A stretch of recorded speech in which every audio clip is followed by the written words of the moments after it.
Well, it's not something that people talk about often, but it's something that many of us experience every day. The multi-generation in the workplace. It can be difficult to always effectively communicate when coworkers are years apart in age. I see you looking at me there. No. I see where you're going. Not what's happening. But one Mid-South author has 3 things you can do to make 2020 your best year at work. Dr. Candace Steele-Flippin joins us now to help us out. Doctor, welcome to Live at 9. Glad to have you here this morning. Thank you for having me. Again, we are seeing the workplace changing these days. Absolutely. And again, as Zanetta pointed out, people of all ages we're working with. How do we become more effective coworkers, though? Let's start with maybe older folks. What do we kind of bring to the table?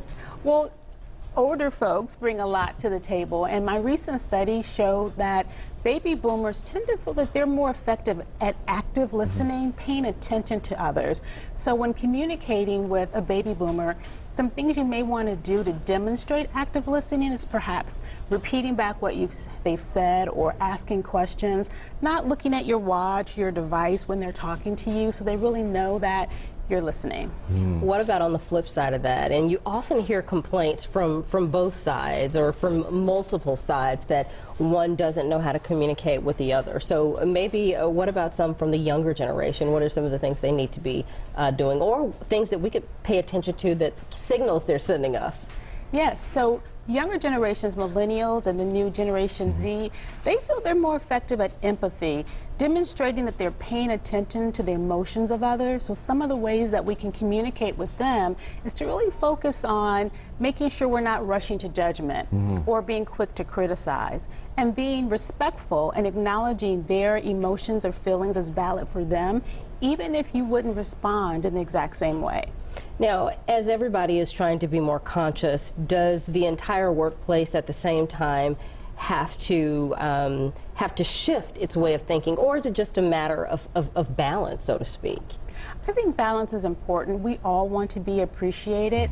One of the ways that people can really step back and think about this is the effect of technology.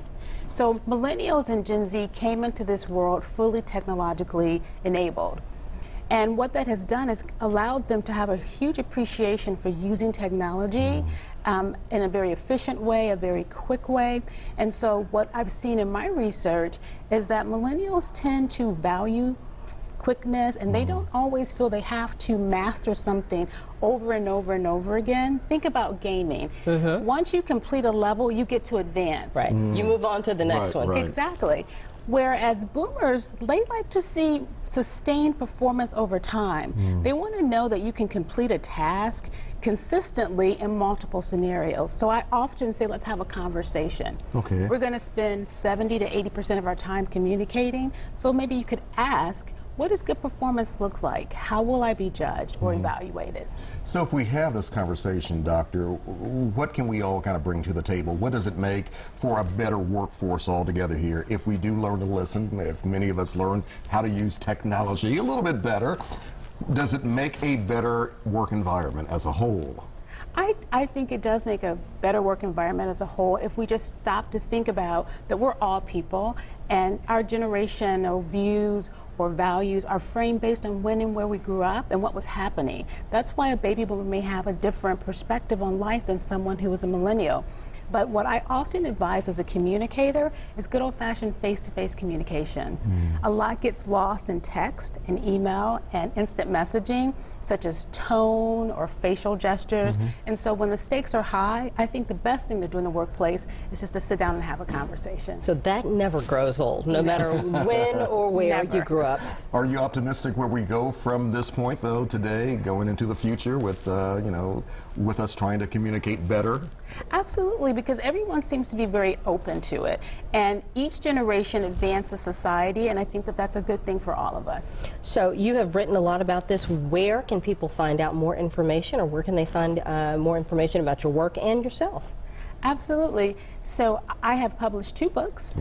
Millennials in the Workplace and Generation Z in the Workplace, and both are available on Amazon. All right, and there's your information, all of your social media stuff we just put up there. So thank you for being Thank you for having me, and Doctor, we've Happy been New Year. listening very closely. Thank you. That was good, I see. All right, we appreciate it.